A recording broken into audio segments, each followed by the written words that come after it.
Hello everyone, I'm Irfan Habib, currently a second year MBBS student from AIMS Bhubaneswar. I cleared my NEET in 2022 with All India rank 594 underscore 685. আমরা chapter number 6 evolution পড়তে যাচ্ছি, যেটা হচ্ছে বা বাংলা যদি বলতে হয় সেটা হচ্ছে বিবর্তন। এবার বিবর্তন বলতে কি বুঝি?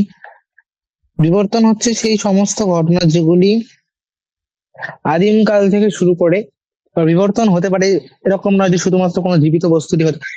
ইভলিউশন আমরা অনেক জিনিসের ইভলিউশন দেখি, evolution of country, evolution of forest. সেরকম বিবর্তন মানে হচ্ছে পুরোনো যুগ থেকে শুরু করে নতুন জমানা অব্দি যত রকম চেঞ্জেস আসছে, যে সমস্ত পরিবর্তন দেখা যায় তার জন্য কিছু কিছু জীবের মধ্যে কিছু জিনিস নতুন যোগ হয়, কিছু জিনিস বিয়োগ হয়েছে।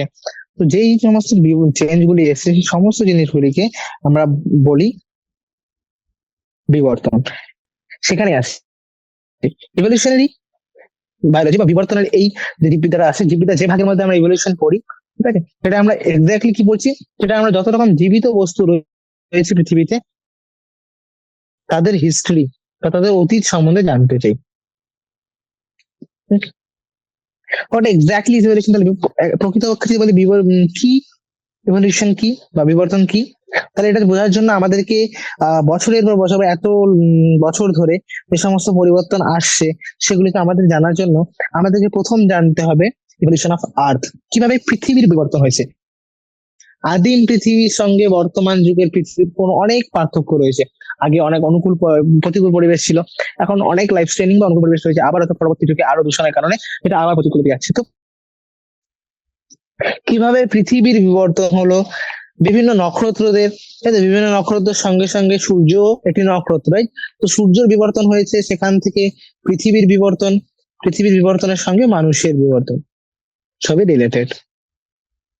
আবার এই সূর্য বা নক্ষত্রের সমস্ত জিনিসগুলো বিবর্তন হয়েছে কারণ সব ইউনিভার্স যে রয়েছে বা আমাদের যে নক্ষত্র মন্ডল রয়েছে সেই তারামন্ডলটারই একটু কি হয়েছে, তারও বিবর্তন হয়েছে। তো সবকিছুরই একটা প্যাটার্ন রয়েছে, ইউনিভার্সের মধ্যে চেঞ্জ এসছে বলে তার কারণে নক্ষত্রদের মধ্যে চেঞ্জ এসছে, নক্ষত্রের ঘিরে গ্রহরা যখন ঘুরছে সেই গ্রহদের মধ্যে চেঞ্জ এসছে, গ্রহদের মধ্যে চেঞ্জ আসার কারণে মানুষের মধ্যে চেঞ্জ এসছে, রাইট? তো next is origin of life. পৃথিবীতে জীবের প্রথম সৃষ্টি, একটা আমি বললাম বিবর্তন, কিভাবে অতীত কাল থেকে শুরু করে বর্তমান যুগে বিভিন্ন রকম পরিবর্তন এসছে। এবার আমি দ্বিতীয় জিনিস যেটা বলতে চাই সেটা হচ্ছে প্রথম জীবটি কিভাবে এসেছিল। এরকম তো না যে ডাইরেক্ট বিবর্তন হতে শুরু করেছে, নিশ্চয়ই প্রথম একটি বস্তু তৈরি হয়েছে, সেখান থেকে তারপরে সেটা বিবর্তন হয়ে হয়ে হয়ে কমপ্লেক্স সৃষ্টি হয়েছে, সরল থেকে জটিল রূপে পরিবর্তন হয়েছে, রাইট? এখানে যখনই আমরা বলবো যে জীবের সৃষ্টির ব্যাখ্যা করো বা কি সেখান থেকে কিভাবে বিভিন্ন জীবগুলি বিবর্তন হয়ে বায়োডাইভার্সিটি বা জীব বৈচিত্র্য সৃষ্টি করছে, কিভাবে জীব বৈচিত্র্য সৃষ্টি করলো। দেখো, এরকম ছিল প্রথমে হয়তো একটা লিভিং অর্গানিজম ছিল, সেখান থেকে বিভিন্ন রকম অন্য অন্য লিভিং অর্গানিজম গুলো সৃষ্টি হয়েছে, ফলে বিভিন্ন রকম জীব এই পুরো রয়েছে। সবগুলোকে মিলে আমরা বলি যে হ্যাঁ, এত রকম জীবের যেহেতু বৈচিত্র্য রয়েছে, তো দ্যাট ইজ জীবের বৈচিত্র্য রয়েছে, তাই জীব বৈচিত্র্য বা বায়োডাইভার্সিটি। এখনকার যুগে যদি আমরা দেখি অনেক জীব রয়েছে, লাখো লাখো জীব রয়েছে, লাখো লাখো প্লান্ট রয়েছে, তাই তো, উদ্ভিদ প্রাণী সব আলাদা আলাদা রকমের, কিন্তু হয়তো অরিজিন কোথাও একটা থেকে হয়েছিল। তো কিভাবে সেই অরিজিন গুলো সেটা আমরা জানতে পেরেছি, ঠিক আছে। Let's first look on origin of life বা জীবনের সৃষ্টি। এই তোমরা আজকের টাইমে এখানে একটা কথা ইনসাইটে একটু থিওরিটিক্যাল ফিলোসফিক্যাল টাইমে বলে যে যে তারাটিকে আমরা দেখছি আকাশের মধ্যে সেগুলি হয়তো আমরা সময় পিছনে দেখছি, কারণ আমরা জানি যে তারাগুলি থেকে আলো আসতে সময় লাগে, তাই তো, পৃথিবীতে পৌঁছতে অনেক সময় লাগে, লাইটের একটা স্পিড রয়েছে, সেই স্পিডে ওরা পৌঁছে। তো এরকম তো নয় যে যে তারাটি, এই তারাগুলি আমাদের থেকে খুব কাছে রয়েছে না, এরা অনেক আলোক বর্ষ দূরে রয়েছে। ওটা যদি আলোক বর্ষ দূর মানে আলোক বর্ষ মানে আলো এক বছরে যত দূর যাবে তাহলে কত বছর পিছন থেকে আলোটা আসছে ভাবো। তো সেই বেসিসেই বলছি যে আমরা যখনই কোনো তারা বা জীব কোনো নক্ষত্রকে দেখি এই আকাশের মধ্যে, সেগুলি সব সময় পাস্টকে দেখছি, সেই নক্ষত্র হয়তো এখন অনেক চেঞ্জ হয়ে গেছে, সেটা হয়তো ভবিষ্যতে কখনো দেখা যাবে, সেটাই, right? তো এই এবার ওই জন্যই আমরা জানি যে স্টেলার ডিস্টেন্সেস বা এই যে নাক্ষত্রিক তারামণ্ডলগুলির মধ্যে দূরত্ব বা নক্ষত্রের মধ্যে দূরত্ব, এই সমস্ত দূরত্ব জিনিস যেহেতু এগুলো অনেক ফাস্ট বা অনেক দৈর্ঘ্যে, মানে এগুলি মিটার বা সেন্টিমিটার ইঞ্চের মতো জিনিস মাপা যাবে না, তাই এদেরকে কি দিয়ে মেজার করা হয়? এদেরকে মাপা হয় আলোক বর্ষের মতো একটা ইউনিট দিয়ে। ওকে, তাই আজকে আমরা যে জিনিসটা দেখছি হয়তো সেটা হয়তো কয়েক আলোক মিলিয়ন বছর আগে, কয়েক লক্ষ বছর আগে সেখান থেকে আলোটা সেখান থেকে বেরিয়েছিল, সেই আলোটা এসে কয়েক লক্ষ বছর পরে এখানে এসে পৌঁছেছে, কারণ সেগুলো অনেক মানে অনেক আলোক বর্ষ দূরে রয়েছে, তাই তো। তো আলো আসতেও সেখানে বছরের পর বছর লেগে যায়, তাই আমি যেটা দেখছি সেটা অনেক অতীতকে দেখছি, ঠিক আছে। Just like that. কিন্তু তুমি যদি আশেপাশে দেখো, আশেপাশে আমি যদি একটা পাশে ফোন দেখছি বা একটা ব্যাগ দেখছি, যাই দেখছি, সেটা এখনই ওখান থেকে আলোটা বেরিয়েছে, আমার চোখে ক্যাপচার হয়েছে, আমি দেখলাম, তো এটা প্রেজেন্ট দেখছি, ইটস নট পাস্ট। ওকে, তাই আমরা যখনই কোনো তারা বা আকাশের দিকে তাকিয়ে থাকলেই আমরা সবসময় পাস্টের দিকে দেখছি। যেটা সূর্য থেকে বেরিয়েছে আলোটা, সেই আলোটা পৃথিবীতে পৌঁছাতে 8 মিনিট লাগে, সো আমি যখন সূর্যকে দেখছি আমি 8 মিনিট পিছনে দেখছি সেখান থেকে, সেটা যেটা মনে রাখবো। ওকে, তো origin of life considers to be unique even in this universe. যদি তুমি এই ইউনিভার্সের বা এই তারামণ্ডলের যদি ইতিহাস অতীত সম্বন্ধে জানতে চাও, তাহলে সেখানে সব থেকে ইন্টারেস্টিং এবং সব থেকে ইউনিক যে ঘটনাটি হয়েছিল সেটা হচ্ছে জীবের সৃষ্টি বা তাহলে জীবের সৃষ্টি কিভাবে হয়েছিল এখানে বোঝার জন্য আমাদেরকে এবার একটা আইডিয়া দিচ্ছি যে তুমি জাস্ট গেস করো যে পৃথিবী পুরো ইউনিভার্সের তুলনায় তুলনা করলে কতটা ছোট। যদি ইউনিভার্সের তুলনায় আমি পৃথিবীকে দেখতে চাই, তো পৃথিবী একটা বালি কণার মতো। বালি কণা দেখেছি আমরা, হাতের মধ্যে যদি বালিকণা তুলি, একটা বালিকণা, সে একটা বালিকণা কিরকম, সেরকম একটা মনে করো পুরো বিচ রয়েছে, বা একটা সমুদ্র উপকূলের মধ্যে একটা বালির পরিমাণ যেরকম, এই ইউনিভার্সের রেসপেক্টে আমাদের পৃথিবী ঠিক সেইটুকুই। ঠিক, এবার যদি বলি যে ইউনিভার্সটা কত বছর পুরনো, ইউনিভার্স একবারে আসেনি, এটা সৃষ্টি হয়েছে। কিভাবে হয়েছে? এটি প্রায় 20 বিলিয়ন বছর পুরনো। এইগুলো সমস্ত কোশ্চেন এমসিকিউ তে জিজ্ঞেস করে যে ইউনিভার্স ইজ 20 মিলিয়ন, 20 বিলিয়ন, এরকম করে দেবে। তো 1 billion is 1000 million. Okay, 1 million is 1000 K, K is 1000। So guess করতে পারছো কত পুরনো যুগের, 20 বিলিয়ন ইয়ার্স আগো। এবং আজ এই ইউনিভার্সের মধ্যে আমরা কি দেখতে পাই? আমরা কিছু তারামণ্ডল দেখতে পাই, যেমন আমরা গ্যালাক্সি বলি, যেমন একটা হচ্ছে মিল্কি ওয়ে গ্যালাক্সি, তো আরো গ্যালাক্সি গুলো, সেই গ্যালাক্সি গুলো মিলে একটা ইউনিভার্স তৈরি করে। তো এই গ্যালাক্সির মধ্যে সাধারণত কি কি থাকে? যে আমি একটা তারামণ্ডলকে দেখতে চাই, তো সেখানে বেসিক্যালি যে জিনিসগুলো থাকে, যেহেতু নক্ষত্র মণ্ডলী বলছি, তো থাকবে নক্ষত্র, স্টার, দেন কিছু গ্যাস এবং ধূলিকণার গুচ্ছ, ধূলিকণার মতো কিছু মেঘ। ঠিক আছে, দেখো সাধারণত আমরা যে মেঘগুলি দেখি সেই মেঘগুলি কি, সেই মেঘগুলো জলকণা দিয়ে তৈরি, জলকণাগুলি ঘনীভূত হয়ে তৈরি করে। কিন্তু এরকমই মহাকাশের মধ্যে বা নক্ষত্রমণ্ডলের মধ্যে দেখা যায় অনেক গ্যাস বা ধূলিকণারও এরকম ক্লাস্টার বা এরকম সৃষ্টি, বা এই নক্ষত্রমণ্ডল গুলি কিভাবে সৃষ্টি হয়েছে, তো সেটা ব্যাখ্যা করে একটি থিওরি, যার নাম হচ্ছে big bang theory. Big bang theory অনুযায়ী, যদি বিগ ব্যাং থিওরি কে ব্যাখ্যা করতে চাই, বিগ ব্যাং থিওরি কি বলে যে এই যে ব্রহ্মাণ্ড রয়েছে, পুরো ইউনিভার্স, এটা একটা বিগ ব্যাং হয়েছে, মানে কি একটা অনেক বড় ধামাকা হয়েছে, হিউজ এক্সপ্লোশন, একটা বৃহৎ বড় বিস্ফোরণ। তোমার একটা অ্যাটমিক বম, অ্যাটমিক বম একটা ফাটলে কিরকম হতে পারে, তো সেরকম মনে করো অনেক লাখো লাখো অ্যাটম বম একসাথে ফাটে, তো একটা অনেক বৃহৎ বৃহৎ বিস্ফোরণ হয়েছিল, যার কারণে আজকের যুগে এই ব্রহ্মাণ্ড বা ইউনিভার্স এক্সিস্ট করছে। তো এই বিস্ফোরণটা এত বড় যে আমরা কোনো কিছুর সঙ্গে তুলনা করে এটাকে ব্যাখ্যাই করতে পারবো না। ওকে, তো এবার এই যখন এর বিস্ফোরণটা ঘটেছিল, বিস্ফোরণ ঘটার ফলে তারপরে কি হয়, সেখানে বিস্ফোরণ হওয়ার কারণে ইউনিভার্স পুরো এক্সপ্যান্ড করে গেছিল, চারিদিকে বিস্তৃত হয়ে যায়। এবার আমরা জানি যত সারফেস এরিয়া ইনক্রিজ করবে, তাই তো, যত বেশি পরিমাণ জায়গা কভার করে থাকবে, তত কম, তত তাড়াতাড়ি হিট রিলিজ হয়, তত তাড়াতাড়ি তাপ বেরিয়ে যায়, তাই তো। তাহলে সেই ব্রহ্মাণ্ড ধীরে ধীরে বিস্তৃত হওয়া শুরু করে দেয়, এবং ব্রহ্মাণ্ডের মধ্যে কি হয়, ব্রহ্মাণ্ডটি ঠান্ডা হতে শুরু করে দেয়, এর যে উষ্ণতা রয়েছে উষ্ণতা হ্রাস পাওয়া শুরু করে দেয়। ঠিক আছে, ওকে। তারপর এখানে কি হয়, হাইড্রোজেন, হিলিয়ামের মতো কিছু কিছু গ্যাস আবিষ্কার হতো, মানে বিস্ফোরণের ফলে সেখানে আমরা জানি বিস্ফোরণ মানে কি, নিউক্লিয়ার ফিউশন আমরা জানি দুটো ইলেকট্রন ফিউশন হয়ে গেল, তো এরকম করে বিভিন্ন হাইড্রোজেন গ্যাসগুলি, হিলিয়ামের মতো গ্যাসগুলি ধীরে ধীরে সৃষ্টি হতে শুরু করে দিল। এই গ্যাসগুলি তারপর অভিকর্ষ বল বা গ্র্যাভিটেশন, আমরা জানি গ্র্যাভিটেশন তখনই আসবে যখন তার একটা মাস রয়েছে। এবার এত বড় ব্রহ্মাণ্ডগুলি যে রয়েছে এগুলোর অবশ্যই কোনো না কোনো একটি হলো মাস রয়েছে, তো এই মাসের কারণে ওদের মধ্যে অভিকর্ষ বল আসে। আর এই অভিকর্ষ বলের কারণেই বর্তমান যুগের বিভিন্ন ছায়াপথগুলি বা গ্যালাক্সি সৃষ্টি হতে শুরু করে। আর সেই এরকমই একটি ছায়াপথ হলো আকাশগঙ্গা ছায়াপথ, বা আকাশগঙ্গা ছায়াপথ হয়তো শুনেছো তোমরা, বা মিল্কি ওয়ে গ্যালাক্সি, আকাশগঙ্গা ছায়াপথ। এই আকাশগঙ্গা ছায়াপথের মধ্যে একটি নক্ষত্র হলো সূর্য, সান, এবং যাকে ঘিরে এই পুরো সৌরমণ্ডল রয়েছে। আর এই সৌরমণ্ডলের মধ্যে একটি গ্রহ হলো আমাদের আর্থ বা পৃথিবী। তো এখানে এক্সপেক্ট কত ছোট পুরো ব্রহ্মাণ্ডের তুলনায় পৃথিবীটি। আর এই পৃথিবী কত বছর আগে সৃষ্টি হয়েছিল? তাহলে পৃথিবীর জন্ম হয়েছে, পৃথিবী সৃষ্টি হয়েছে 4.5 বিলিয়ন ইয়ার্স আগে। হয়তো সূর্য থেকেও বিভিন্ন রকম পার্ট গুলো আলাদা আলাদা হয়ে বিভিন্ন গ্রহ সৃষ্টি করেছে, আমরা জানি তো, এটা পার্ট আলাদা, ওটা পার্ট আলাদা, এরকম একটা ছোট পার্ট 4.5 বিলিয়ন বছর আগে, বছর পূর্বে সৌরমণ্ডলের মধ্যে পৃথিবীর উৎপত্তি হয়। এবার যখন প্রথম উৎপত্তি হয়েছিল তখন সেখানে কোন রকম বায়ুমণ্ডল ছিল না। যে প্রথম যে পৃথিবী ছিল, পৃথিবীতে কোনো বায়ুমণ্ডল ছিল না। কি ছিল সেখানে? সেখানে ছিল জলীয় বাষ্প, সেখানে ছিল methane, carbon die oxide, ammonia, তাই তো, কার্বন ডাই অক্সাইড, CO2। এদিকে লিখি কি কি ছিল প্রথম পৃথিবীতে। এই পৃথিবীটা হচ্ছে একদম শুরুর পৃথিবীতে। শুরুর পৃথিবীতে কি ছিল? কার্বন ডাই অক্সাইড, মিথেন, জলীয় বাষ্প এবং অ্যামোনিয়া। এবার এগুলো কোথা থেকে রিলিজ হয়েছিল? এগুলো আমরা জানি যে পৃথিবী যখন প্রথম সৃষ্টি হয়েছে, পৃথিবী কোথা থেকে সৃষ্টি হয়েছে? নিশ্চয়ই সূর্যের কোন একটা অংশ আলাদা হয়ে গিয়ে সেটা সূর্য চারিদিকে ঘোরা শুরু করে, অভিকর্ষ বলের ফলে সেটা কি গ্রহগুলি সেভাবে উৎপত্তি হয়েছে।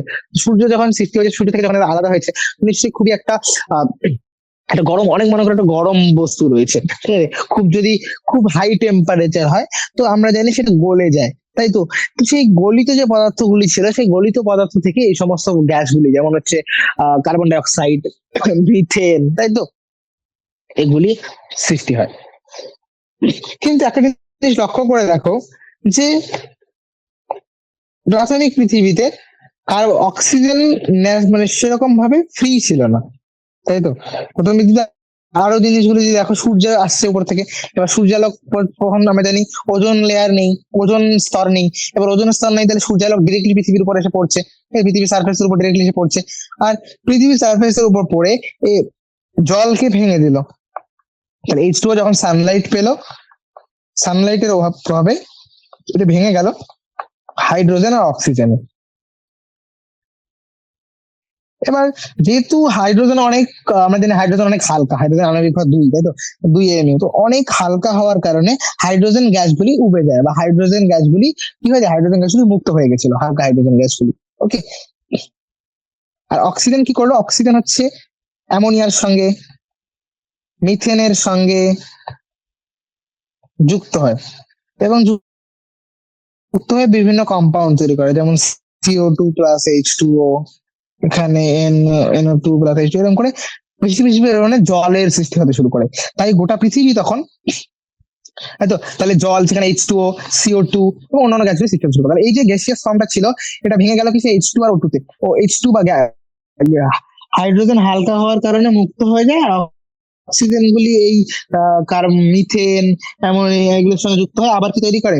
তৈরি করে হচ্ছে CO2 আর H2। আলটিমেটলি কি কি থাকছে? CO2, H2O, এটাই শুধুমাত্র পড়েছিল। আর কি হয়? অক্সিজেন গুলি নিজেদের মধ্যে যুক্ত হয়ে এরা তৈরি করে ওজোন। ঠিক আছে, তো ওজোন স্তর সৃষ্টি হয়ে গেল। এবার ওজোন স্তর সৃষ্টি হলো, তার মানে সূর্যালোক ডাইরেক্ট আর এসে পৃথিবীর মধ্যে পড়ছে না। একটা ওজোন স্তর সৃষ্টি হওয়ার কারণে সূর্যালোকের যে আলোটা ছিল, এটা ডিরেক্টলি পৌঁছে না, কিছু পার্ট রিপ্লে যাচ্ছে, কিছু একটা পার্ট অল্প পরিমাণ সূর্যালোক পৌঁছেছে পৃথিবীতে। ওকে, তাহলে ধীরে ধীরে উষ্ণতা কমে গেল, পৃথিবী ধীরে ধীরে ঠান্ডা হতে শুরু করলো। পৃথিবী ধীরে ধীরে যখন ঠান্ডা হতে শুরু করলো, তো এই জলীয় বাষ্পগুলি তখন ঠান্ডা হওয়ার কারণে জল হিসেবে বা বৃষ্টি হিসেবে পড়তে শুরু করে, এবং আহ যে সারফেসের মধ্যে মনে করো কোথাও কোথাও এরকম গ্যাপ ছিল, গর্ত ছিল, সেই জায়গাগুলিতে কি জল এরকম ভর্তি হয়ে যায় এবং সেগুলি সৃষ্টি করে সমুদ্র। ঠিক আছে, এবার সমুদ্র সৃষ্টি হলো, সমুদ্রের মধ্যে চলে এলো জল, জল আসার পরে ওজোন লেয়ার সৃষ্টি হলো, সেখানে অক্সিজেন তৈরি হলো। তাই তো, অক্সিজেন এখনো কোনো কনসেপ্ট আসেনি, কিন্তু ফ্রি অক্সিজেন এখনো আসেনি, এখনো শুধু জল, কার্বন ডাইঅক্সাইড এগুলোই রয়েছে। তো এই যখন জল সৃষ্টি হলো, জলের মধ্যে তখন প্রথম জীবের আবির্ভাব হলো কত বছর আগে? 500 মিলিয়ন বছর আগে, 500 মিলিয়ন ইয়ার্স হলো। তাই তো, 500 মিলিয়ন ইয়ার্স এগো নয়, 500 মিলিয়ন এগো year after the formation of earth. পৃথিবী কত বছর আগে সৃষ্টি হয়েছিল? পৃথিবী সৃষ্টি হয়েছিল 4.5 বিলিয়ন বছর আগে। 4 বিলিয়ন বছর আগে।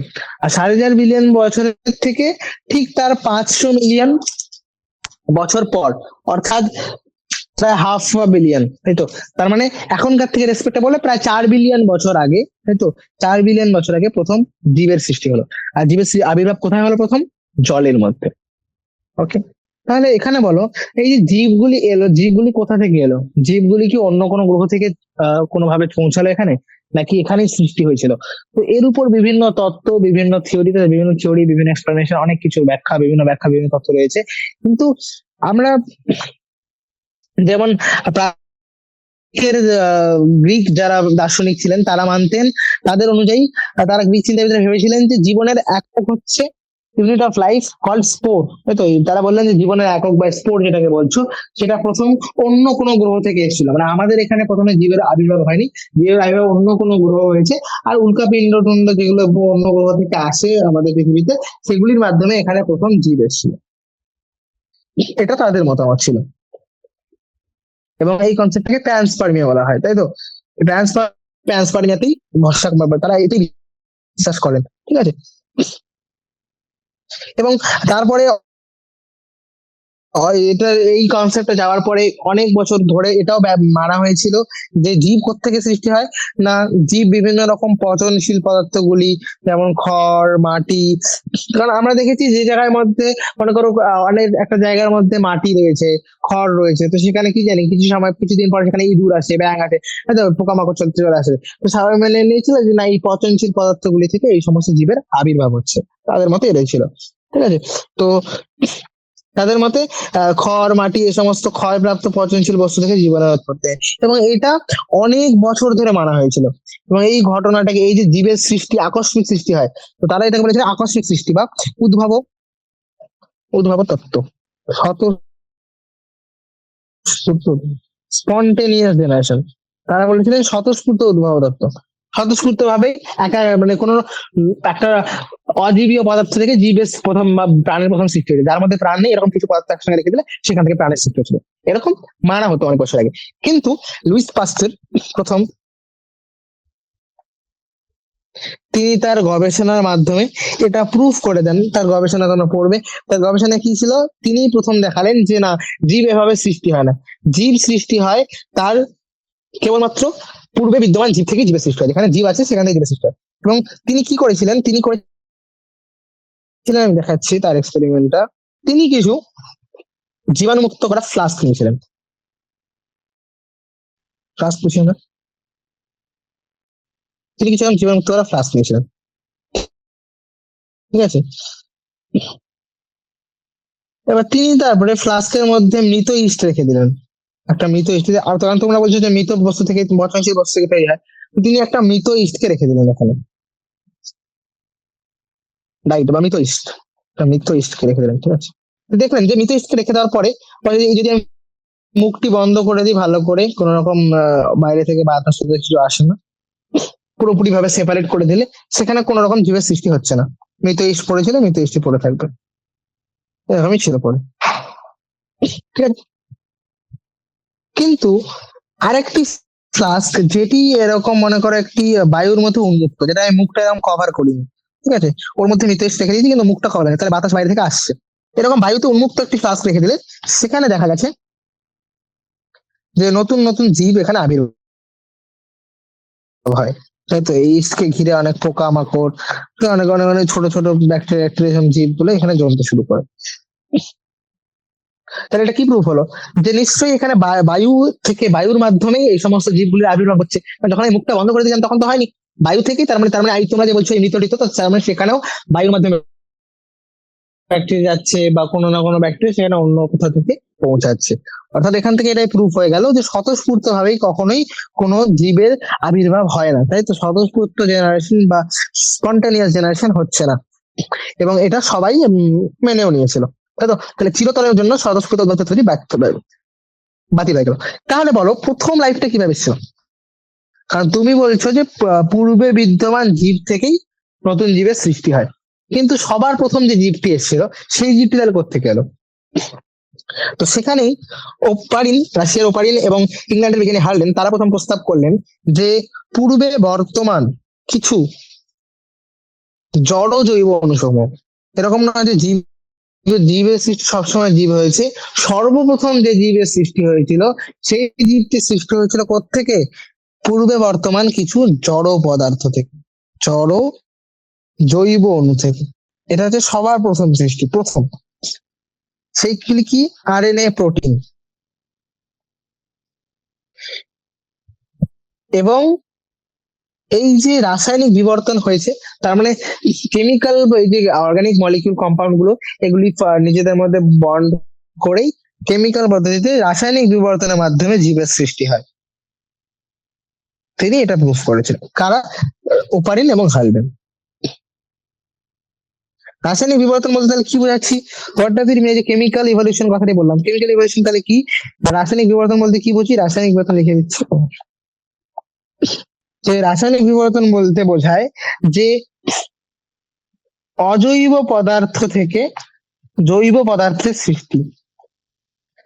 অজৈব অণুগুলি থেকে কিভাবে জৈব অণুর সৃষ্টি হয়েছিল এবং সেই জৈব অণুগুলি বিবর্তনের মাধ্যমে জীব সৃষ্টি করেছিল, এই ঘটনাটাকে বলা হয় রাসায়নিক বিবর্তন। যেমন আমি বললাম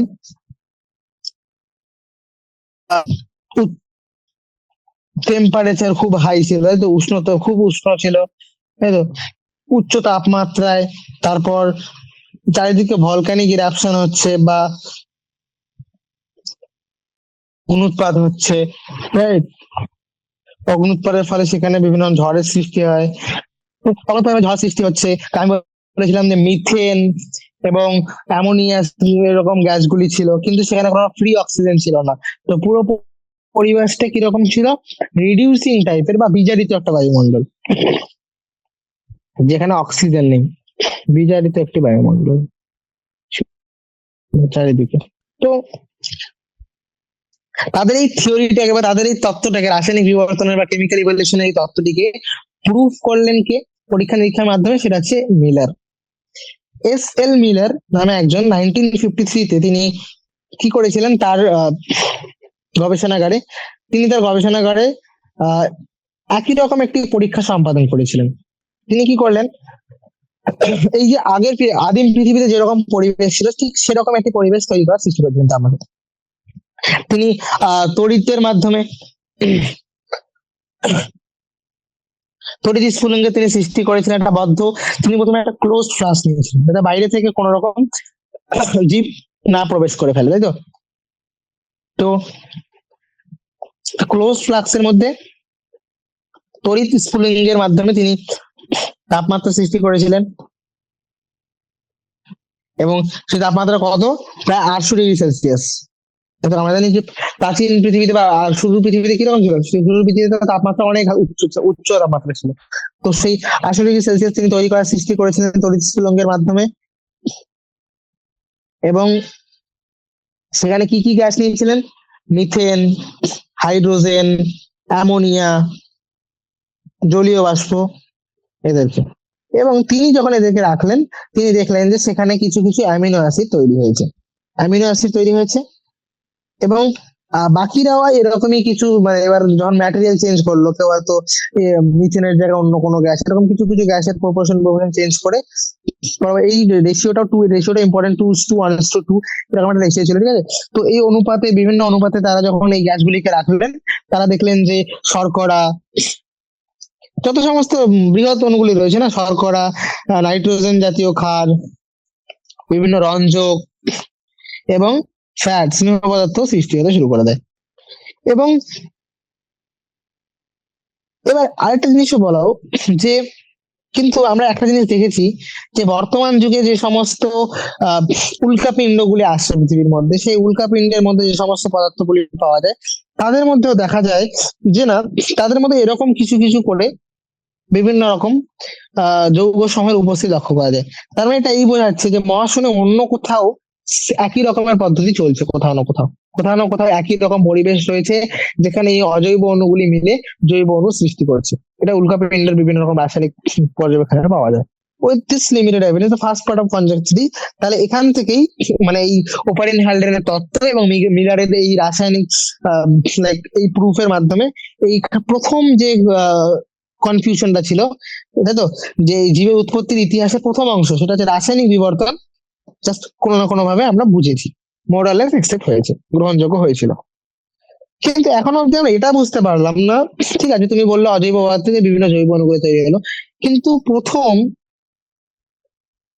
স্বপ্রতিলিপি গঠনে সক্ষম, যারা নিজের মতো আরো কিছু জীব সৃষ্টি করতে পারবে, এরকম কোন ক্যাপসুল, যারা বিপাক করতে সক্ষম, যারা বিপাকে সক্ষম এবং নিজেদের স্বপ্রতিলিপি গঠনে সক্ষম, এরকম কোন বটিকা বা ক্যাপসুল আবির্ভাব ঘটেনি। কিভাবে ঘটলো সেটা আমাদের জানা নেই। তো জীবের প্রথম যে অকোষীয় ধরনটি ছিল, জীবের প্রথম যে ধরনটি ছিল সেটি কিন্তু কোষীয় ছিল না। আমরা জানি প্রথমে অকোষীয় কিছু রূপ এসেছিল, নন সেলুলার ফর্মস, যেগুলোর মধ্যে পুরোপুরি কোষের মতো গঠন নেই। সেটা কত বছর আগে এলো? 3 বিলিয়ন ইয়ার্স আগে। প্রথম লাইফ ফর্ম এসেছে 4 বিলিয়ন ইয়ার্স আগে, কিন্তু অকোষীয় জীবের মতো একটা গঠন এলো 3 বিলিয়ন বছর আগে। এবং সেগুলি কি ছিল? সেগুলি ছিল অনেক বৃহৎ আকার কিছু অণু, যেমন আরএনএ, প্রোটিনের, এরকম আরএনএ এবং প্রোটিনের অনেক বৃহৎ বৃহৎ অনেকগুলি অণু। আর সেটা কি দেখাচ্ছে? এটা এখানে মিলারের সেই পরীক্ষাটা দেখাচ্ছে। দেখো, মিলার বিভিন্ন রকম গ্যাসগুলিকে নিয়েছিলেন বিভিন্ন অনুপাতে, তিনি ইলেকট্রোডের মাধ্যমে বিভিন্ন আর্টিফিশিয়াল তৈরি করেছিলেন। তিনি এখান থেকে ওয়াটার, জলের মাধ্যমে কন্ডেন্স, তো গ্যাসগুলি এখানে উচ্চ তাপমাত্রায় বন্ডিং করছে, আবার এখানে ঠান্ডা হওয়ার মাধ্যমে এখানে এসে জমে যাচ্ছে অর্গানিক কম্পাউন্ড গুলি। অর্গানিক কম্পাউন্ড গুলি তারপর সে অ্যানালাইসিস করে দেখা গেছে এখানে সরকার পাওয়া যায়। তো যেটা আমি বলছিলাম, যে প্রথম জীবগুলি কিরকম, প্রথম যে অকোষীয় গঠনটা পাওয়া গেছে সেটা অনেকটা বৃহৎ আকার কিছু অণু, যেমন আরএনএ, প্রোটিন, কিছু পলিস্যাকারাইড। এবারে এই ক্যাপসুল গুলি বা এই যে বটিকাগুলি পাওয়া গেছিল, দেখা গেছে এরা নিজেদের মধ্যে সব সম্ভবত প্রজননের মাধ্যমে নিজের সংখ্যা বৃদ্ধি করছিল। এরকম কিছু ক্যাপসুল ছিল, ক্যাপসুলতে আরো কিছু ক্যাপসুল তৈরি হলো। এদেরকে সেল বলছি না কেন, কারণ এদের অকোষীয়, কোষের কোনো গঠনই ছিল না, এদেরকে কোষ বলছি না, এদেরকে আমরা ক্যাপসুল বা বটিকা বলছি। প্রথম কোষীয় গঠন তাহলে কত কত বছর আগে এলো? ফার্স্ট সেলুলার ফর্ম, প্রথম কোষীয় গঠন 2000 মিলিয়ন ইয়ার্স আগে, অর্থাৎ 2 বিলিয়ন বছর আগে। তাহলে দেখো, 4-এ প্রথম লাইফ ফর্ম এলো, 3-এ অকোষীয় রূপ এলো জীবের, আর 2 বিলিয়ন ইয়ার্স আগে, 2 বিলিয়ন বছর আগে, 2 বিলিয়ন বছর বা 2000 মিলিয়ন বছর আগে কি এলো? প্রথম কোষীয় রূপ। তার মানে কোষের গঠন থাকবে এখানে। এবার এই যে কোষগুলি ছিল, এগুলো সাধারণত এককোষী জীবই ছিল, যতগুলি জীব ছিল। কিন্তু এই যত রকম অকোষীয় জীব বা জীব তুমি দেখছো, কোষীয় জীব, এককোষী জীব, এগুলি প্রথম কোথায় সৃষ্টি হয়েছিল? জলের মধ্যে, জলীয় পরিবেশের মধ্যে সৃষ্টি হয়েছে। যে জীবন সৃষ্টির এই ধরনটাকে, যে যে যার মাধ্যমে জীবনের প্রথম, তো দ্য ভার্সন অফ বায়োজেনেসিস, তার মানে এই যে ব্যাখ্যা তারা করলেন যে না, বিভিন্ন ইভলিউশনারি ফোর্স বা বিবর্তন জনিত বিভিন্ন কিছু শক্তি রয়েছে, এই বিবর্তন জনিত শক্তিগুলির মাধ্যমে অজীবীয় অণুগুলি থেকে, নন লিভিং অজীবীয় কিছু অণু থেকে ধীরে ধীরে জীবিত অণুর সৃষ্টি হয়, এবং এটা ধীরে ধীরে মানুষ অ্যাকসেপ্ট করতে শুরু করে, কারণ মিলারের এক্সপেরিমেন্ট ছাড়া প্রুফ হয়ে গেছিল, তাই তো। কিন্তু এই যে প্রথমে এককোষীয় সৃষ্টি হয়েছিল, সেটা আমি বললাম এককোষী একটি জীব ছিল। এই এককোষী জীব থেকে বর্তমান যুগের এত জৈব বৈচিত্র্যপূর্ণ এতগুলি জীবে কিভাবে বিবর্তন হলো, সেটাই আমরা জানতে চাইছি। তো প্রথম হলো জীবের সৃষ্টি, জীবের উৎপত্তি। সেটা আমরা জীবের উৎপত্তি কোনো না কোনো ভাবে যে ছিল, সেটা রাসায়নিক বিবর্তনের মাধ্যমে ব্যাখ্যাটা অনেকটা হয়ে গেছে। এবার আসলো যে সজীব যে সৃষ্টি হলো জীবগুলি, এরা কিভাবে বিবর্তন হচ্ছে, অর্থাৎ একটি এককোষী জীব থেকে কিভাবে এরা এরকম বহুকোষী, তাই তো, এত কমপ্লেক্স জটিল গঠনযুক্ত বিভিন্ন জীবের সৃষ্টি করলো, তো সেই বিবর্তনটা আমরা এবার জানতে চাই। যেমন আমরা জানি বিভিন্ন ধর্মের সাহিত্যগুলো যদি আমরা দেখি, তাহলে সেখানে বিভিন্ন তত্ত্ব রয়েছে। এখানে এই তত্ত্বগুলিতে আমরা জানি একটা আমরা একটা স্পেশাল ক্রিয়েশনের তত্ত্ব জানি, তাই তো, যে না, একটা বিশেষ সৃষ্টিবাদ হয়েছিল, স্পেশাল ক্রিয়েশন, এটা সমস্ত ধর্মের মধ্যেই রয়েছে, বিশেষ সৃষ্টিবাদ, যেখানে টোটাল তিনটি অর্থ রয়েছে। এর কি কি? একভাবে এটি মানা হয় যে প্রথমত হচ্ছে আজ আমরা সজীব বস্তু যেগুলি দেখতে পাই, সেগুলি আগেও যেরকম ছিল, আজ আমরা যেভাবে দেখছি, এদেরকে এভাবেই সৃষ্টি করা হয়েছিল, কোন রকম পরিবর্তন আসেনি যেটা, এটা একটি। দ্বিতীয়ত হচ্ছে পৃথিবীতে যেরকম জীব বৈচিত্র্য আগেও ছিল, এখনো একই জীব বৈচিত্র্য রয়েছে, এবং ভবিষ্যতেও ঠিক একই রকমের বৈচিত্র্যই থাকবে, কোন রকম পরিবর্তন আসবে না। এটা দ্বিতীয়। তৃতীয়টি কি ছিল? থার্ড, যে পৃথিবী কত বছর পুরনো? হ্যাঁ, মাত্র 4000 বছর পুরনো। পৃথিবী 4000 বছর আগে তৈরি হয়েছিল, তারপরে সেখানে বিভিন্ন জীবগুলি এসছে, এবং যে জীবকে যেভাবে সৃষ্টি করা হয়েছিল তারা আজ একই রকম ভাবে রয়েছে। কিন্তু এই সমস্ত যে তত্ত্বগুলি বা এই সমস্ত যে ব্যাখ্যাগুলি দেওয়া হয়েছিল, সেগুলি ঊনবিংশ শতাব্দীতে বিভিন্ন ধারাগুলিকে বিভিন্ন আপত্তির সম্মুখীন হতে হয়, তাই তো। বিভিন্ন লোকেরা তারা বিভিন্ন অবজারভেশনের মাধ্যমে, পর্যবেক্ষণের মাধ্যমে এই সমস্ত জিনিসগুলোকে ভুল করার চেষ্টা করেছিলেন। যেমন আমরা জানি এইচএমএস বিগল নামে একটি জাহাজে বিশ্বব্যাপী যখন সমুদ্র ভ্রমণ করছিলেন চার্লস ডারউইন নামে একজন 19th সেঞ্চুরিতে, তিনি তার পর্যবেক্ষণের ভিত্তিতে চার্লস ডারউইন এই সিদ্ধান্তে এসেছিলেন, এবং তার এই যিনি অনেক সময় জিজ্ঞেস করা হয় তিনি কোন জাহাজের মধ্যে গেছিলেন, এইচএমএস বিগল, ঠিক আছে। সেটাতে এই সিদ্ধান্ত তিনি আসেন যে পৃথিবীতে বিদ্যমান সজীব গঠনগুলি এরা নিজেদের মধ্যেই নয়, they share similarities to varying degree not only them among themselves but also with the life form that existed million of years ago. তিনি বলছেন পৃথিবীতে আজ যে সমস্ত সজীব গঠনগুলি রয়েছে, যেমন আমি যদি বলি একটি মাছ আর একটা মানুষ, অনেক সিমিলারিটি আছে, রাইট? এরাও চলন করতে পারে, এরাও করতে পারে, এদের যদি গঠন দেখো অনেক জায়গায় একই রকম রয়েছে, এদের ফার্টিলাইজেশন মিডিয়াম, লিপ্টোপ্লাস্টিক কোষের গঠন অনেক জায়গায় এরা একই রকম দেখায়। তো এরা শুধুমাত্র নিজেদের মধ্যেই নয়, বরঞ্চ পৃথিবীতে বসবাসকারী বিভিন্ন আদিম যে যুগগুলি রয়েছে, যেগুলি এখন হয়তো নেই, এখন যেগুলি বিলুপ্ত হয়ে গেছে, হয়তো লক্ষ লক্ষ বছর পূর্বে যেগুলো ছিল বিদ্যমান, এরকম সজীব গঠনের সঙ্গেও ভিন্ন মাত্রায় এরা সমরূপতা দেখায়। এবার এই জীবন ফর্মগুলি হয়তো এখন নেই, হয়তো বিভিন্ন এই জীবগুলি কি হয়েছে, অনেক অনেক জীবগুলি বর্তমান যুগে আর নেই। কেন? কারণ বিভিন্ন সময় এরা বিলুপ্তি ঘটেছে। আমরা জানি ডাইনোসরের বিলুপ্তি ঘটনা আমরা জানি যে হ্যাঁ এরা বিলুপ্ত হয়ে গেছে, অনেক বছর আগে ছিল। তো সজীব বস্তুগুলি ধীরে ধীরে ক্রমিক ভাবে একটা বিবর্তন হয়েছিল, গ্রাজুয়াল ইভলিউশন, এরকম না যে একদিনে পরিবর্তন হয়েছে, ধীরে ধীরে, তাই তো, একদম সজীব কোষগুলির মধ্যে একটা ক্রমিক বিবর্তন ঘটেছিল। এনি পপুলেশন, তুমি যে কোনো জনগোষ্ঠী তুলে নাও, সমস্ত জনগোষ্ঠীর মধ্যে বিভিন্ন রকমের বৈশিষ্ট্যের পার্থক্য রয়েছে, এবং এই বৈশিষ্ট্যগুলির কারণেই তারা বিভিন্ন পরিবেশে, বিভিন্ন প্রাকৃতিক পরিবেশ, তাইতো, যেমন সেটা হতে পারে জলবায়ু, খাদ্য, বা ভৌত প্রভাবক যেগুলি রয়েছে, ভৌত প্রভাবক বলতে কি বলছে, লাইট, টেম্পারেচার, তাই তো। তো কি বলছিলাম যে যে সমস্ত জীবগুলি এখন রয়েছে তারা বিভিন্ন রকম চারিত্রিক পরিবর্তন দেখা যায়, বিভিন্ন রকম বৈশিষ্ট্যের পরিবর্তন দেখা যায়, এবং এই বৈশিষ্ট্য পরিবর্তনগুলি থাকার কারণে তারা বিভিন্ন প্রাকৃতিক পরিবেশে বেঁচে রয়েছে। কেউ কেউ হয়তো উষ্ণ জলবায়ুতে রয়েছে, কেউ শীতল পরিবেশে রয়েছে, কেউ কেউ হয়তো অনেক উচ্চ তাপমাত্রায় বসবাস করতে পারে, কেউ করতে পারে না, কেউ অনেক শুষ্ক পরিবেশে রয়েছে, কেউ অনেক শীতল পরিবেশে, তো এরকম কেউ হয়তো বিভিন্ন রকম খাবার, কেউ জলের মধ্যে বিভিন্ন পাওয়া যে সমস্ত যে পাওয়া যায় সেগুলিকে খাচ্ছে, কেউ স্থলের মধ্যে পাওয়া, কেউ হয়তো মৃত জীবী, মৃতভোজী রয়েছে, কেউ কিছু পাত্র আছে যারা স্বভোজী, নিজেদের খাবার নিজে তৈরি করতে পারে। তো এই সমস্ত পরিবেশের জন্য বাঁচার জন্য এদের মধ্যে বিভিন্ন রকম বৈশিষ্ট্যর পরিবর্তন হয়েছে, তাই তো? তাই এখানে আমরা এই একটা কথা বলতে পারি, ফিটনেস টার্মটা আসে, ফিটনেস। চার্লস ডারউইন এক্স্যাক্টলি তার ওয়ার্ডে তিনি কি ব্যবহার করেছিলেন? তিনি ফিটনেস ওয়ার্ডটি ব্যবহার করেছিলেন।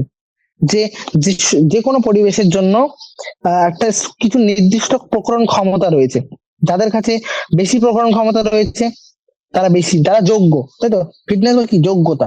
তিনি যোগ্যতা কথাটি ব্যবহার করেছিলেন। তার মতে কোনো একটা জীব বা জীব গোষ্ঠীর মধ্যে যোগ্যতা শব্দটি ব্যবহার করেছিলেন। তার ডারউইনের মতে যোগ্যতা কি, according to Darwin what is fitness, বা যোগ্যতা কি? তিনি যোগ্যতা বলতে এখানে বুঝিয়েছিলেন রিপ্রোডাক্টিভ ফিটনেস কে, বা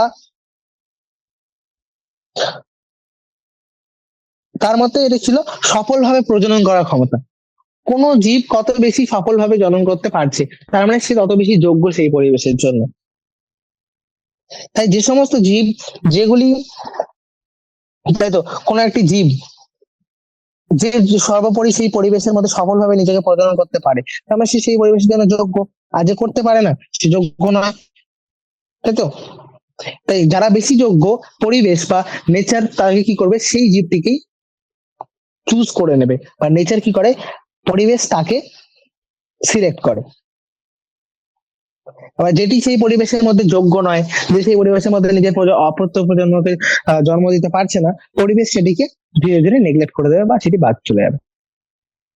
এবং এই প্রসেসটিকে, এই যে ঘটনাটি, যার মাধ্যমে পরিবেশের মধ্যে যে সমস্ত জীবেরা যোগ্য সেই সমস্ত জীবেরাই বেঁচে থাকবে এবং প্রকৃতির মাধ্যমে নির্বাচন হবে, তো এটিকে তিনি বলেছিলেন পরিবেশের নির্বাচন প্রক্রিয়া, প্রাকৃতিক নির্বাচন বা ন্যাচারাল সিলেকশন। এখানে প্রাকৃতিক, ন্যাচারাল সিলেকশন এই টার্মটাই বেশি ইউজ হয়, বাংলায় বললেও কম হতে পারে, হচ্ছে প্রাকৃতিক নির্বাচন।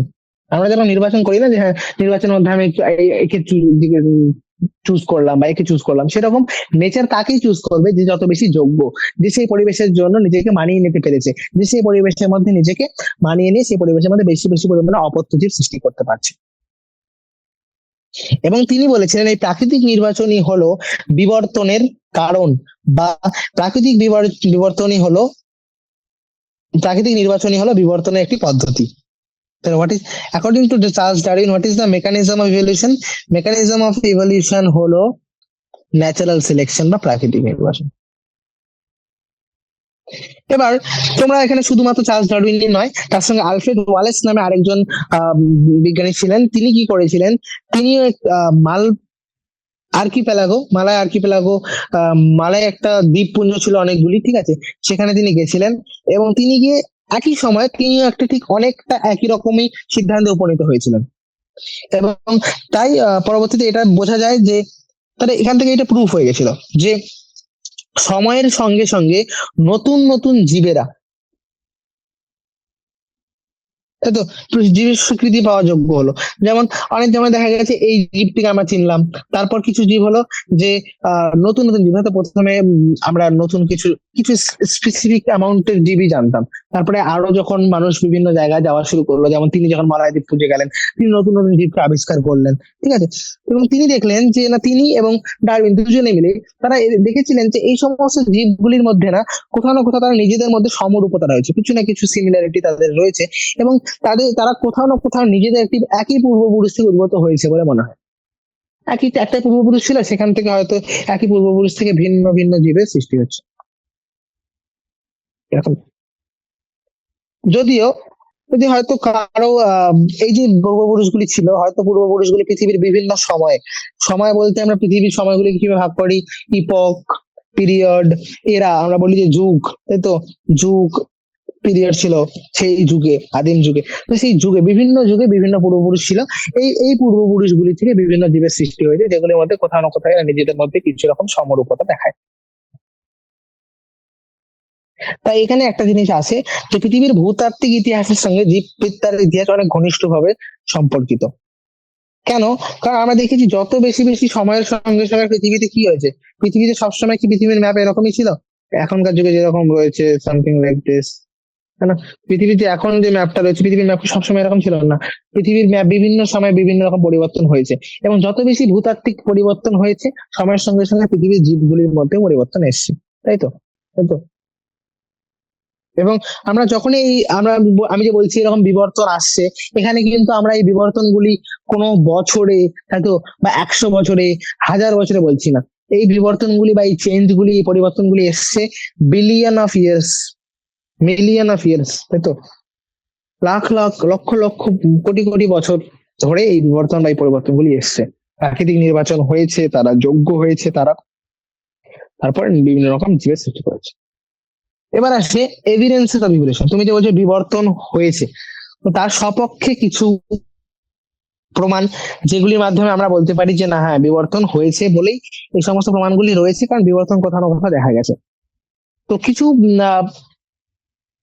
প্রমাণ, যেমন বস্তুতপক্ষে যদি দেখতে যাই, বিভিন্ন দিক থেকে বিভিন্ন রকম আমরা পরিবর্তন দেখেছি। যেমন প্রথম পরিবর্তন, কিছু জিনিস তোমরা জানো, ফসিলস বা জীবাশ্ম দেখেছি আমরা কোথাও না কোথাও, তাই তো? মিউজিয়ামে রাখা থাকে এই সমস্ত ফসিল বা জীবাশ্মগুলি।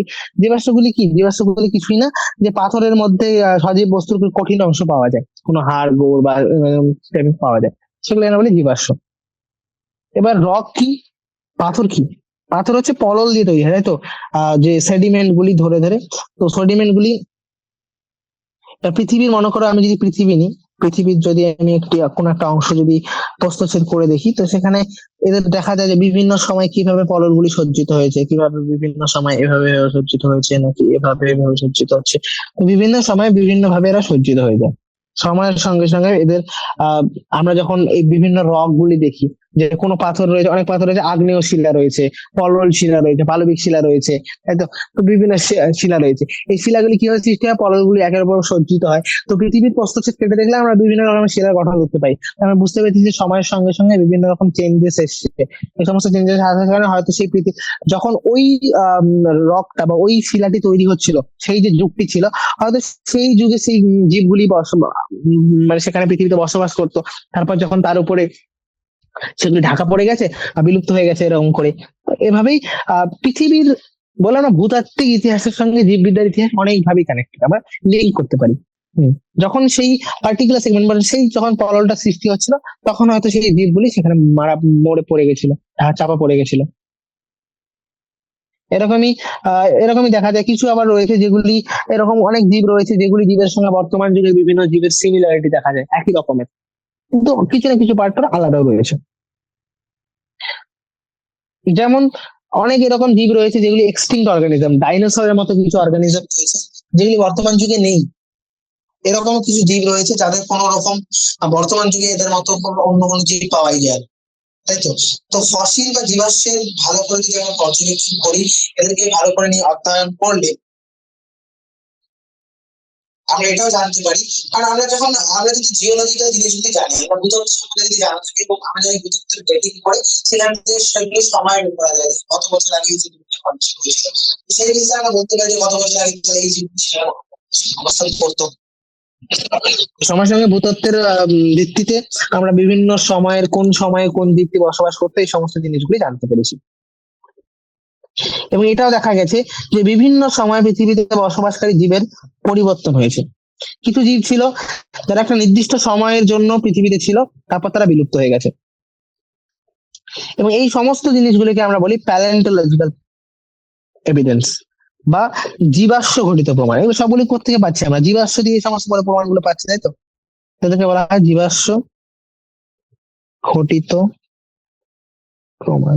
তোমরা কি জানো পৃথিবীতে আহ জীবাশ্মের বয়সগুলি কিভাবে বের করা হয়? আমরা জানি জীবাশ্মের বয়স গণনার জন্য আমরা ব্যবহার করি রেডিও অ্যাক্টিভ ডেটিং প্রসেস।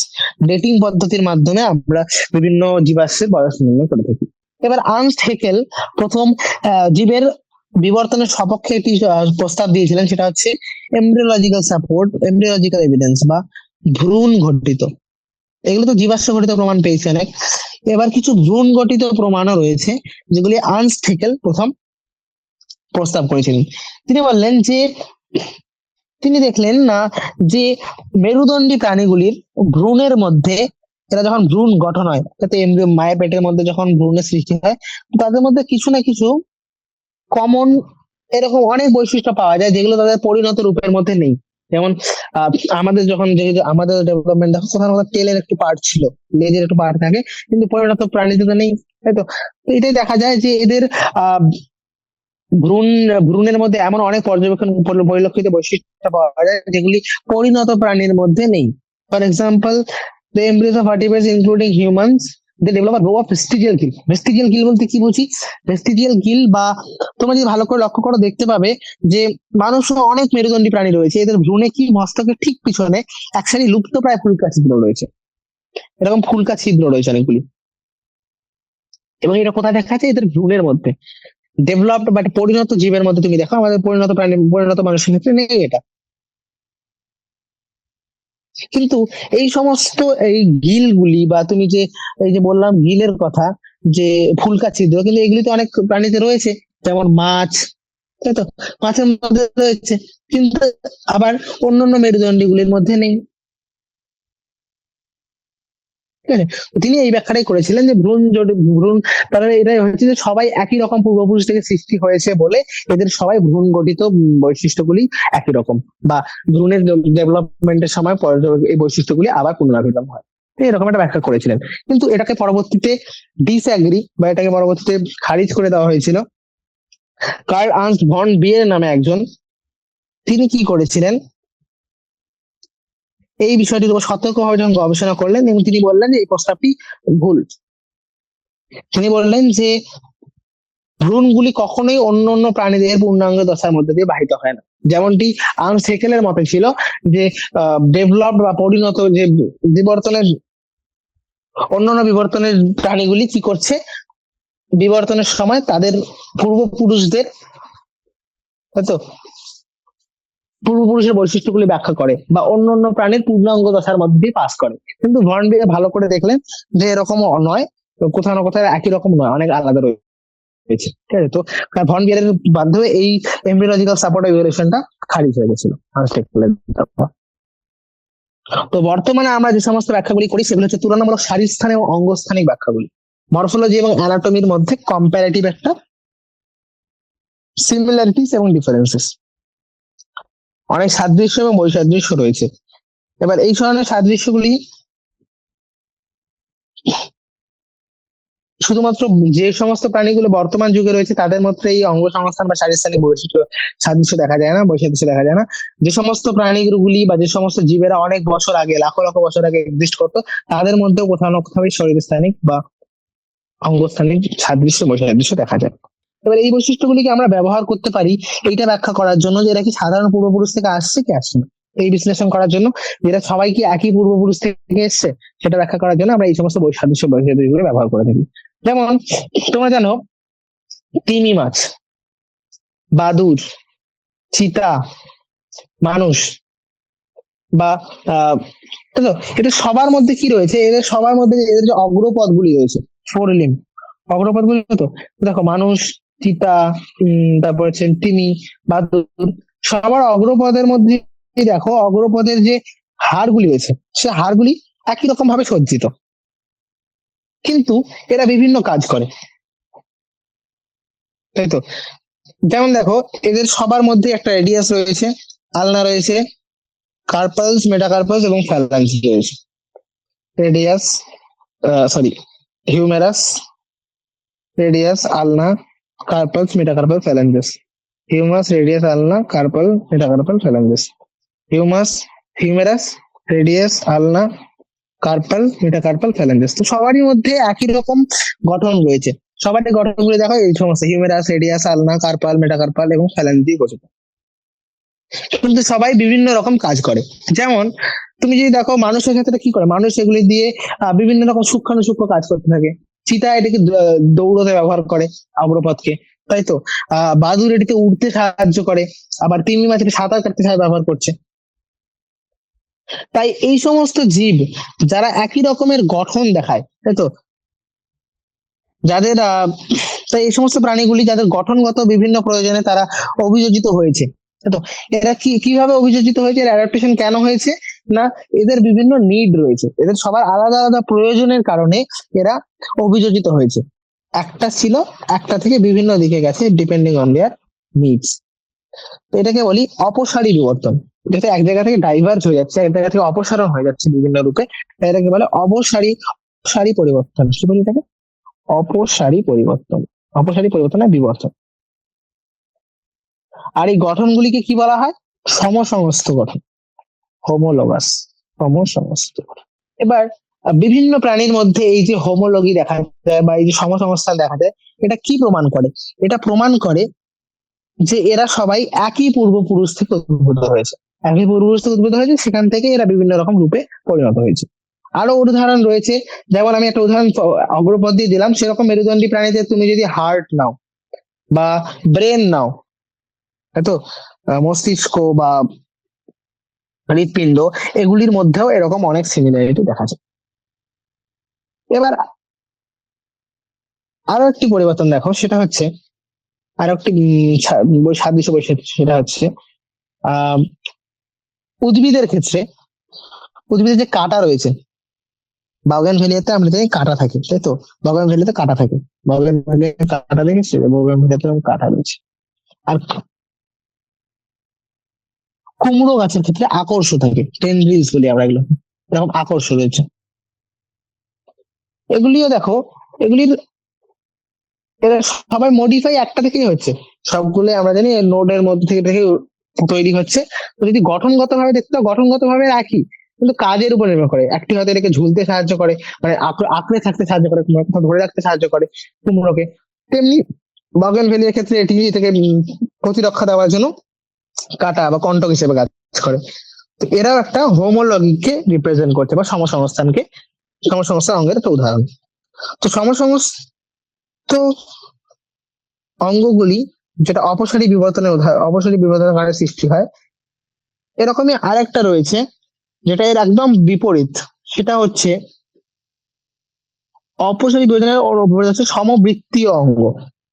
সমবৃত্তীয়, বৃত্ত মানে কি? কাজ করা। তো হোমোলগি বা সমসংস্থ, সমসংস্থ মানে বলছি সংস্থান একই রকম না, এদের গঠন একই রকম।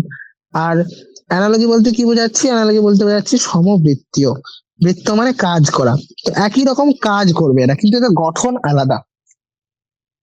যেমন তুমি উদাহরণ হিসেবে নাও বাটারফ্লাই বা প্রজাপতি, যদি নাও প্রজাপতি, প্রজাপতির সঙ্গে আমি যদি বার্ড, পাখির, এদের যদি ডানাগুলো নিই, ডানাগুলো দেখতে একই রকম, দুটি উঠতেই সাহায্য করছে, কাজ একই রকম, কিন্তু অ্যানাটমিক্যালি অনেক পার্থক্য রয়েছে। তুমি এদের গঠনগত দিকে যাও, এদের গঠনগত এখানে পাখনা রয়েছে আর কি কি রয়েছে, এদের এরকম কিছু নেই।